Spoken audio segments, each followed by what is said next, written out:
오랜만에 뵙는 분들이 계십니다. 반갑습니다. 잘 오셨습니다. 인간의 성선설을 주장한 중국의 유학자가 있습니다. 성선설이라는 것은 인간은 태어날 때부터 선하게 태어난다라는 것이죠. 그런 주장을 한 학자가 바로 맹자입니다. 유학자가 맹자인데요. 맹자는 중국의 고대 추나라에서 BC 371년경에 태어났습니다. 오늘 본문으로 요즘 계속 보고 있는 느헤미야와 비슷한 시대입니다. 예루살렘 땅에서는 그 느헤미야가 성벽을 재건하고 있을 때 맹자라는 사람이 태어나서 인간은 태어날 때부터 선하다라는 그런 주장을 했던 그 시기가 바로 비슷한 시기였던 것이지요. 맹자는요, 어린 나이에 아버지를 잃고 홀어머니 스라에서 자라나게 됩니다. 맹자는 여러분 잘 알고 계실 것입니다. 맹자는 특별히 맹자의 어머니가 맹자를 교육시키기 위해서 세 번이나 이사했다는 맹모 삼천지교라는 그런 고사성가 만들어진 그런 배경이 있기 때문입니다. 맹자의 어머니는요, 맹자를 교육시키기 위해서 이사를 세 번이나 하게 되지요. 첫 번째는 묘지 근처로 이사를 하였는데 맹자가 매일 장례한 곡하는 소리를 내었었고, 또 시장에 가니까 장사하는 사람들 흉내를 내고, 또 세 번째 학교 근처로 이사를 가니까 공부를 하는 모습을 보고 이제 학교 주변에 이사를 하여서 정착을 해서 맹자를 교육시키게 된 그러한 일화가 있었지요. 이것이 이제 맹모 삼천지교의 배경이 되는 그런 내용이지요. 중국인들 사이에서 맹자의 어머니는요, 전형적인 어머니상으로 지금까지도 숭배를 받고 있습니다. 맹모 삼천지교의 고사성어는 무엇을 말하고 있습니까? 교육이 얼마나 중요한 것인가를 이야기하는 것이기도 하지만 그 교육을 잘 받기 위해서 환경이 얼마나 중요한지를 더 중요하게 이야기하는 고사성어가 바로 맹모 삼천지교입니다. 환경이 얼마나 중요한가. 사람은요, 또 짐승은요, 어떤 식물들은요, 그 환경에 적응하며 그 환경을 따라 순응하며 살아갈 수밖에는 없습니다. 그것이 우리가 살아가는 삶의 모습입니다. 덕곡리에서 태어나서 덕곡리에 사시는 분들은 덕곡리 스타일로 살아가시는 거예요. 유성에서 태어나서 유성에서 자라시는 분들, 유성 스타일로 살아가시는 거예요. 비슷한 것 같지만 조금은 다르고 조금은 다르지만 또 비슷한 면이 있는 그런 삶의 모습이 있다는 것이죠. 지역별로 또 특징들이 있습니다. 이곳 논산에 유명한 것은 무엇입니까? 논산하면 딸기입니다. 대구는요, 사과가 유명하지. 영동은요, 포도가 유명해요. 왜 포도가 유명합니까? 왜 논산은 딸기고요, 대구는 왜 사과일까요? 그 지역 환경에 맞는 작물인 거예요. 다른 지역에서 자라는 것보다 더 맛이 있고 더 탐스럽게 열매를 맺기 때문에 그 지역의 그 특산물이 자리를 잡게 되는 것입니다. 이런 것들이 바로 환경에 순응하며 환경에 지배를 받는 그런 모습들이라 할 수가 있겠습니다. 그러면 하나님을 믿는 사람들이 살기 좋은 곳은 어디일까요? 하나님을 믿는 신앙인들, 물론 대구, 영동, 논산 어디든 상관없습니다. 그 하나님을 믿는 신앙인이 가장 살기 좋은 곳이 있다면 어디겠습니까? 그것은 바로 교회 근처입니다. 신앙인에게 그 삶의 터전이 교회에 가까우면 가까울수록 좋습니다. 왜 그러냐면 하나님을 믿는 신앙의 중심은 교회이기 때문입니다. 모든 신앙의 중심은 교회를 중심으로 이루어지게 되어 있습니다. 그래서 교회는 가까울수록 좋은 것입니다. 오늘 설교의 결론입니다. 교회 가까운 데서 사십시오. 교회 가까운 데로 이주하십시오. 오늘 설교의 내용이 결론이 이렇습니다. 오늘 본문의 내용이 무엇인가 하면 포로에서 귀환한 이스라엘 백성들이 여러 지역에 흩어져 살다가 성벽이 완성되고 난 후에 강제로 예루살렘 성 안에 살게 하는 내용으로 본문의 내용입니다. 거기에 어떤 사람들이 어떻게 살았고 어느 지파가 몇 명 누가 살았고 몇 명이 살았는지 자세하게 기록한 것이 오늘 본문의 내용이에요. 어색하고 이름도 발음하기 어려운 그 많은 사람들이 예루살렘 성 안에 살게 되었다라는, 그리고 그 밖의 사람들 10분지 9는 예루살렘 성을 감싼 그 주변 지역에 살았다라는 내용이 오늘 본문의 내용인 것입니다. 여기서 끝내면 안 되겠지요. 오늘 본문의 내용을 조금 더 자세히 살펴보도록 하겠습니다.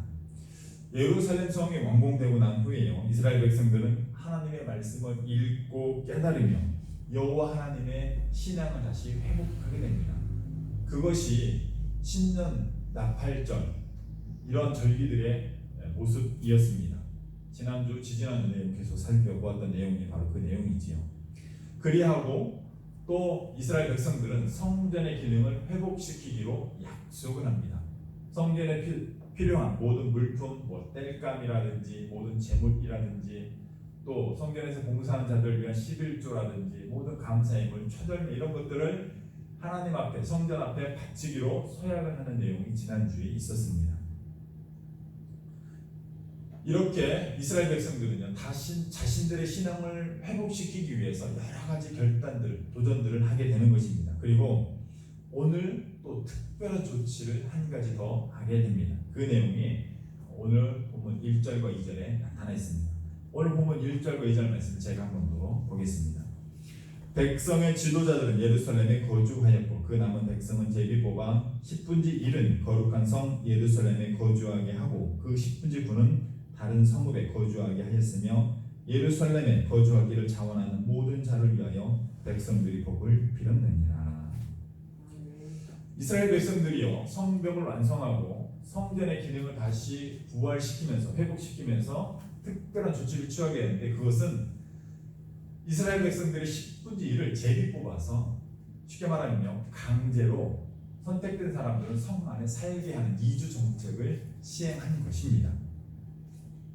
그러면 느헤미야가 이 모든 일들을 총괄하면서 지휘하였는데, 왜 느헤미야는 이렇게 원하든 원하지 않든 10분의 1의 사람을 강제로 예루살렘 성 안에 이주시키는 일들을 하였을까요? 그 이유는 간단합니다. 예루살렘 성 안에 사는 사람들이 너무나 적었기 때문입니다. 남유다가 멸망하면서 예루살렘 성은요, 철저하게 파괴됩니다. 성벽도 성전도 성 안에 있던 그 어떤 집들도 그 무엇 하나 남지 않고 모두 파괴를 당하게 됩니다. 바벨론이요, 예루살렘 성을 점령하면서 1년여 가까이를 점령하지 못하게 됩니다. 그리고 나서 아주 본보기로 예루살렘 성을 아주 초토화시킵니다. 돌 위에 돌 하나도 남지 않게 다 부셔버리는 거예요. 그렇게 다 부신 후에 오랜 시간 동안 예루살렘 성은 방치됩니다. 사람이 살 수 없는 그런 지역으로 방치를 시키는 거예요. 사람을 이주시키지 않았어요. 성 안에는 사람이 살지 못하게 방치를 시켰던 것입니다. 또 한 가지 이유가 있죠. 예루살렘 주변에는 이스라엘 백성들을 증오하는 대적들이 많이 있었습니다. 암몬과 모압, 에돔, 여러분 많이 들어보셨지요. 그런 여러 민족들, 이방인들이요, 가장 두려워하는 것은 유대인들이 예루살렘 성에 모여서 힘을 모으는 것입니다. 어떻습니까? 그러니 예루살렘에 사람이 산다는 걸 같으면 약탈하고 뺏어오고 죽이고 하는 거예요. 그 모든 사람들을 지켜줄 성벽도 하나도 없고 집도 제대로 없는 상태에서 사람이 들어오면 그 주변에 있는 대적들이 약탈하면서 사람이 살지 못하는 곳으로 만들었던 거예요. 그랬을 때 스룹바벨이 총독으로 와서 제일 먼저 성전을 건축합니다. 예루살렘 성 안에 그 모든 무너진 모든 성전, 간략하죠. 간단하게 약소하게 성전을 건축을 합니다. 그런데 성전만 있으면 뭐합니까? 성전에서 일할 사람도 성전을 관리할 어떤 재물도 없는데, 그래서 그 후에 느헤미야가 부임을 해서 성벽을 완성하게 되는 거예요. 성벽을 건축하는 가장 중요한 이유는 성전을 보호하기 위한 거예요. 성전이 기능을 가질 수 있도록 제대로 활용할 수 있도록 하기 위해서는 성전을 보호해야 되는데, 그 첫 번째 일로 성벽을 제공했던 것입니다. 그런데도 예루살렘 성 안에 사는 사람들은 극소수였던 것이지요. 그래서 느헤미야는 부득불 성 밖에 있는 사람들을 모두 제비 뽑아서 10분지 1을 10%를 성 안에 거주하는 정책을 펼치게 된 것입니다. 성벽이 절건되자 백성들은요 강제로라도 성 안에 들어가서 살 수밖에 없는 그런 상황이 된 것입니다. 그리고 성 밖에 있는 사람들은 성 안에 사는 사람들을 위해서 복을 빌어주는 내용이 바로 1절 2절의 내용인 것입니다. 자, 그러면서 성 안에 사는 사람들이 누구인지, 어느 가문 누구의 자손, 누구의 손자, 누구의 증손이고, 그런 것을 아주 자세하게 기록한 것이 오늘 본문 4절부터 24절의 내용입니다. 좀 간략하게 좀 살펴보면요, 성 안에 살게 된 유다 지파의 자손들이 4절부터 6절에 기록됩니다. 베레스의 자손 아다야, 또 베레스의 자손 마아세야가 이제 대표로 유다 자손 중에서 들어가게 살게 되는데, 아다야라는 이름은 여호와께서 기뻐하신다, 또 마아세야라는 이름은 여호와의 일이라는 이름이에요. 우리나라 이름에도 그 의미가 담겨져 있지 않습니까? 이스라엘 백성들도 마찬가지예요. 뜻글자예요. 그래서 그 이름 속에 그 사람의 인생이 담겨져 있는 거예요. 그 이름이 그 사람을 나타내는 그런 역할을 하는 것이 바로 유대인들이 이름을 짓는 방법입니다. 그래서 아이가 태어나면 이 아이는 어떤 사람이 되었으면 좋겠는지 바람을 담아서 이름을 짓고, 또 후대에 기록할 때는 이 사람의 업적을 담아서 그 이름을 기록하게 되는 거예요.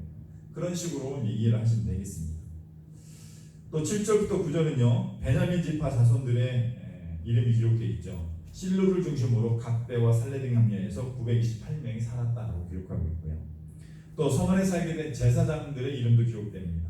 요아람, 여다야, 야긴, 스라야, 이다만, 아마스로서 6가문의 족장들의 이름이 기록되어 있습니다.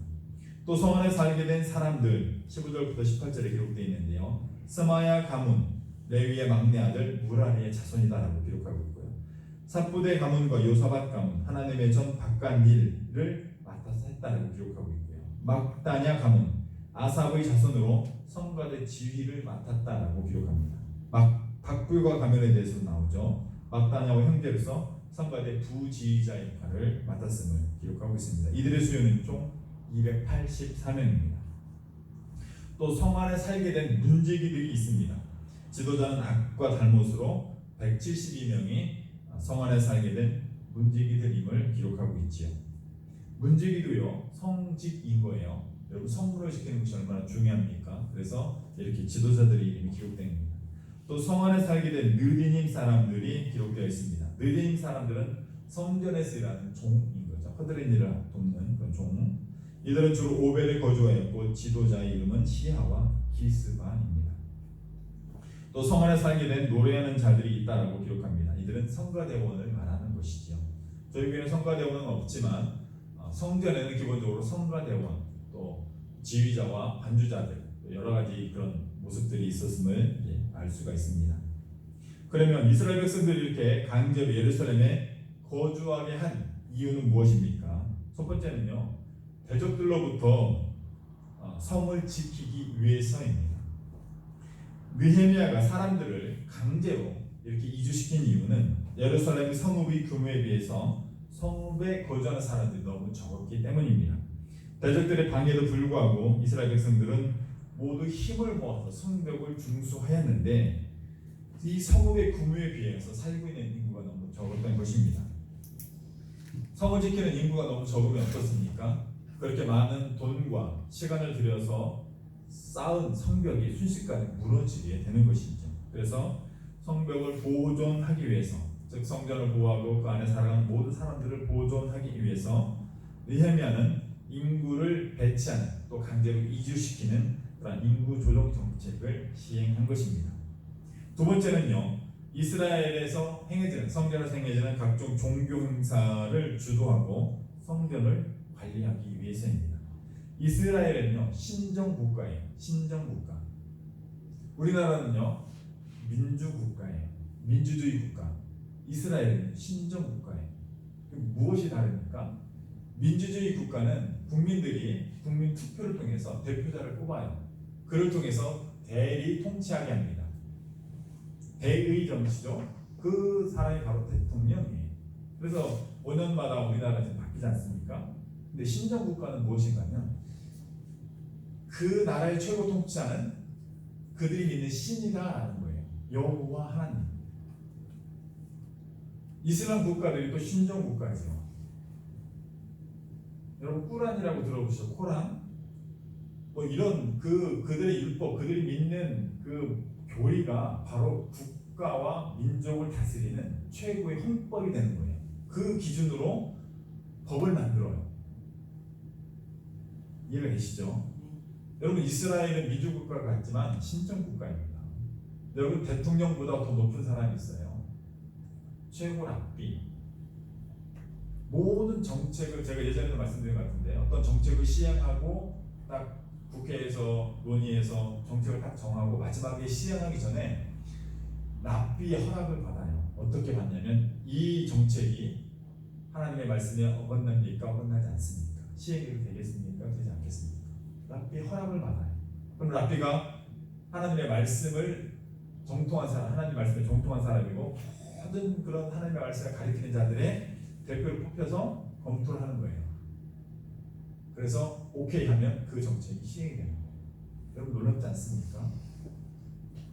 이런 겉으로는 잘 드러나지 않는 사실이지만 실제로 그렇습니다. 대부분은 물론 이제 그런 것들이 배경이 있기 때문에 정책을 만들 때부터 이런 것들을 다 기준으로 삼아서 물론 하는 그런 것들이 있지만 그래도 최종 결정은 랍비가 한다라는 것 여러분 기억하시기 바랍니다. 이스라엘은 신정 국가예요. 철저하게 하나님의 말씀, 성경이 모든 정치, 경제, 다스리는 모든 법률의 근간이 된다라는 것입니다.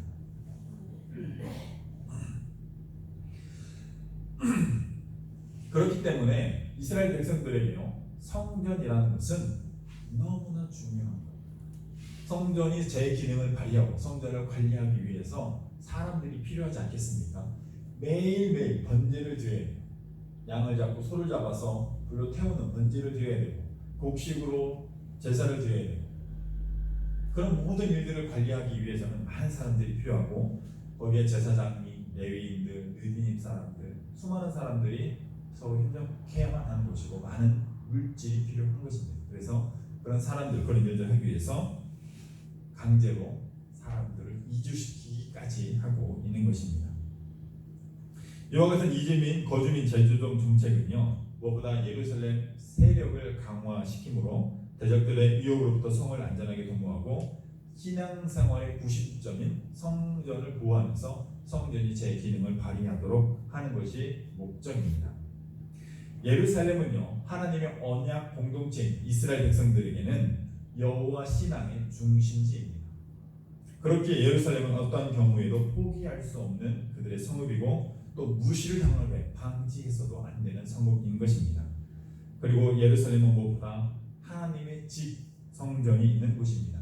하나님께서 인정한 유일한 집, 하나님께서 천지 만물을 창조하신 하나님께서 내가 이곳을 내 거처로 삼겠다라고 땅 위에 지정하신 유일한 곳이 바로 예루살렘에 있는 성전이에요. 유대인들이 광야에서 40년 동안 방황할 때 그때는 성막이었어요. 성막이라는 것은 천막이죠. 천막에 내가 거하겠다. 근데 천막은요 계속 이동하는 거잖아요. 이동하는 거지만 성전은요 그곳에 딱 고정되어 있는 거예요. 집이에요. 집. 움직이지 않는 집. 유일한 하나님께서 말씀하신 것처럼 바로 성전인 것이 얼마나 귀중한 것입니까? 얼마나 소중한 것입니까? 그렇게 예루살렘은 거룩하게 유지되고 거룩한 신앙으로 지켜져야 했던 것입니다.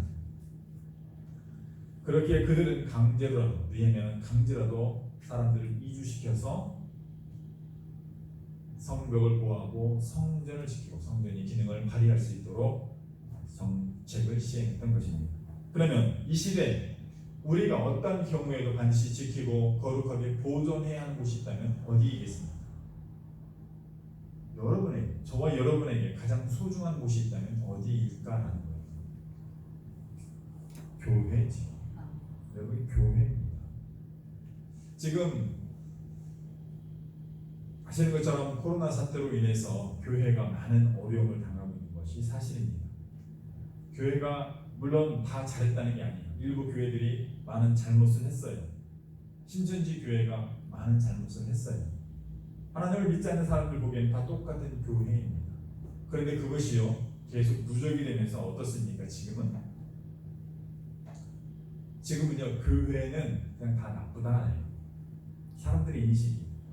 제가 여기 오는 시청 직원하고 계속 매주 통화를 하고 또 한 번씩 일주일에 한 번씩 오고 주중에도 오고 만나요. 분위기가 달라요. 처음에는요 굉장히 조심했어요. 지금은요 교회는 나쁘다가 얼굴에 써 있어요. 말로는 표현 안 하죠. 어떤 정책이 있으면 지금도 마찬가지죠. 교회는 당연히 해야 되는 거 아닙니까? 폐쇄시킬 당연한 거 아닙니까? 왜요? 지금 모든 국민들에게 사회적인 인식이 교회는 정부 정책도 따르지 않고 코로나19를 전파시키는 중요한 장소다라는 것, 아주 안 좋은 인식이 확산되고 있는 거예요. 여러분 이게 무서운 거예요. 처음에는 교회에 대해서 말하고 교회에 대해서 함부로 비난하는 것을 조심했더니 지금은요 사스럼이 없어요. 분위기가 그렇게 바뀌어가고 있어요. 그러다 어떤 일들이 일어나고 있습니까? 이제 목회자들이 반발하는 거예요. 그동안 참던 목회자들. 우리 교단 교회만 10,000개가 조금 안 됩니다. 9,900몇 개예요. 우리 교단 교회만, 우리나라에 등록된 교회만 9,900개가 넘어요. 10,000개 조금 안 돼요. 전체적으로 보면 3만 개, 6만 개 뭐 얘기를 합니다. 우리가 지켜야 되는 것은요 신앙이에요. 그런데 그 신앙의 중심은 교회를 중심으로 이루어지기 때문에 교회를 지켜야 하는 것이죠. 정부 정책에 반대하자라는 것이 아닙니다. 성령님 늘 말씀하세요. 정부가 시행하는 정책은 목사님 순종하는 것이 맞습니다. 저도 전적으로 장로님 말씀에 동의합니다. 정부가 시행하는 정책에는 순종하되 그러나 교회가 교회다운 모습을 잃어서는 안 된다라는 거예요. 지난주에도 말씀드렸지만 시청 직원하고 좀 좋지 않은 그런 일들이 있었어요. 그러니까 제 생각으로 그동안 제일 제가 좀 좋지 않은 이야기를 좀 했어요. 그러면서 제가 주일 예배만큼은 앞으로 계속 드리겠다라고 이야기를 했어요. 그동안 계속 폐쇄 명령 와서 폐쇄하라는 거였거든요. 그래서 오늘부터는 제가 정상 예배를 드립니다라고 문자를 보냈는데 물론 그것도 제가 법을 지키는 테두리 안에서 하겠다라는 것입니다. 법을 어기면서까지 하겠다라는 게 아니에요. 저희 교회는 자그마한 교회이기 때문에 법 테두리 안에서 얼마든지 예배가 가능해요. 지금은요 50인 이하 예배가 가능합니다. 2단 예배 문제가 되지 않잖아요. 그렇죠? 그렇기 때문에 저희 교회는 특별하게 그런 법을 어기지 않고 저희 나름대로 정상 예배로 드리겠다라는 것이고 그런 일들로 인해서 약간 이제 언쟁이 좀 있었지요. 어찌되었든 그런 일들이 지금 계속 일어나고 있지만 어찌됐거나 제가 할 일은 또 저와 여러분이 할 일은요 교회를 지키는 거예요. 교회를 지킨다라는 것은요 이 건물을 지키고 이런 걸 떠나서 하나님을 믿는 신앙을 지키겠다라는 거예요. 너무나 중요한 것입니다. 이스라엘 백성들이요 나라를 잃고 성전을 파괴당하고 그리고 포로로 잡혀간 바벨론 땅에서 하나님을 믿는 신앙이 얼마나 중요한지를 깨닫게 된 거예요. 그리고 그들이 포로에서 돌아와서 제일 먼저 성전을 짓고 또 느헤미야는 성벽을 지으면서 신앙을 회복하고자 했던 것입니다. 여러분 지금 우리는 특별하게 박해를 받는 것은 아니에요. 그러나 우리의 마음이 해이해지고 있다는 거예요. 아니 제 마음부터 해이해지고 있으니까요. 왜요? 새벽기도도 없지요. 수요예배도 없어요. 좋아하질 않아요. 그러니까 어떻습니까? 내가 주일 예배는 드리겠습니다. 대신에 다른 예배는 내가 하지 않겠습니다. 주일 예배를 지키기 위해서 그렇게 하는 거예요. 그러니까 어떻습니까? 나태해지잖아요. 벌써 신앙이 벌써 흔들리고 있다는 거예요. 우리는 이 교회를 통해서 하나님의 말씀을 선포하면서 하나님의 말씀을 통해서 신앙을 다잡고 믿음을 키워나가야 되는데 자꾸 믿음이 연약해지고 흔들리고 있다는 거예요. 근데 그것이요 몇 달 사이에 차근차근 진행되면서 의뢰이 그런 줄 알고 사람들의 인식이 바뀌면서 굉장히 많이 잘못된 부분으로 흘러가고 있다는 것을 제가 느끼고 있어요. 물론 여러분도 아마 다 공감하실 것입니다. 지난주에 교회의 5가지 사명에 대해서도 말씀드렸습니다. 예배, 교육, 선교, 구제, 또 여러 가지 봉사하는 것들, 이런 것들은요 성도들이 모여 있을 때 할 수 있는 거예요. 혼자서는 못해요.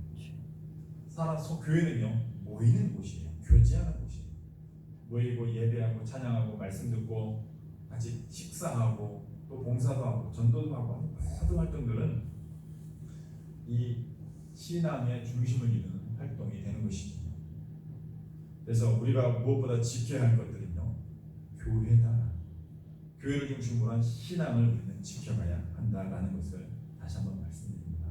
여러분 어떤 경우에도 하나님 앞에 심판을 받는 것은 개인의 신앙입니다. 다른 사람을 핑계할 수 없어요. 코로나 때문에요. 아니 어떤 정권이 어떤 정책을 시행해서 믿음이 없어졌어요. 믿음이 약해졌어요. 하나님 앞에 그 변명이 되겠습니까? 그 어떤 고난과 어려움이 있을지라도 우리는 믿음을 지켜야 되는데 우리는 믿음을 지키고 신앙생활하기에 그런 고난과 어려움이 오지 않았어요. 여러분 일제시대 한번 생각해 보십시오. 여러분 8월 15일 날이 어떤 날인 줄 아닙니까? 우리나라가 해방된 날, 일본이 항복선언한 날이 그날이 일제가 한국교회를 말살하기로 작정한 날이었어요. 그것이 문서로 다 기록되어 있어요. 그런데 공교롭게도 그날 일제는 항복을 했던 것이죠. 여러분 6.25 전쟁 당시 한번 생각해 보십시오. 영광에 가면 염산교회 뭐 이런 교회들이 있어요. 공산주의 그 사람들에 의해서 교회에 갇혀서 무참하게 학살된 순교지들이 굉장히 많습니다.共産당이 제일 싫어하는 사람들이요. 경찰, 군인, 그 사람들도 더 싫어하는 것이 바로 기독교인입니다. 왜요? 어떤 정권에서요, 중국에서 기독교인을 엄청나게 핍박하고 다 쫓아내서 선교사들에게 왜 그런지 아십니까? 신앙, 종교를 가진 사람들은요, 그 종교를 지키기 위해서 목숨을 희생합니다. 우리 선조들이 그렇게 지켜온 신앙이 바로 우리가 믿는 하나님의 신앙입니다. 그 수십만의 사람들이요 생명을 버리면서까지 신앙을 지켰어요. 지금 앞으로 어떻게 될지는 모르겠지만 앞으로도 마찬가지예요. 하나님을 믿는 신앙을 가지기 위해서 수많은 기독교인들이요 기꺼이 생명을 희생합니다. 그것이 두려운 거예요. 북한이요 왜 기독교인들을 핍박하고 발각만 되면 다 격리를 시킵니까? 중국이요 왜 선교사를 다 쫓아내고요 교회를 인정하지 않습니까? 거기에는 그런 오랜 역사를 통해서 증명된 사실들이 있기 때문입니다. 내가 교회를 지키기 위해서 하나님을 믿는 신앙을 지키기 위해서는 목숨도 아깝지 않다는 거예요. 기독교인들이요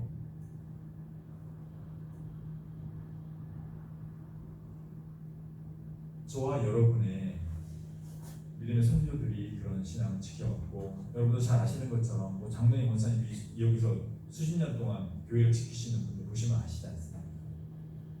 교회가 삶인 거예요. 그렇게 우리는 살아야 하는 것입니다. 그것이 바로 온전한 신앙이에요. 그리고 그런 삶이 믿음을 지키는 유일한 방법이에요. 그래서 교회 근처 가까이 살아야 돼요. 또 다른 말은 가까운 교회에 나가는 것이 최고입니다. 교회를 오는데 1시간, 2시간씩 걸려서 교회를 다니는 건요 신앙을 잃어버리는 가장 나쁜 조건이 되는 거예요. 그래서 교회 가까이 이주해야 됩니다. 가까운 교회를 섬겨야 되는 이유가 여기에 있는 것입니다.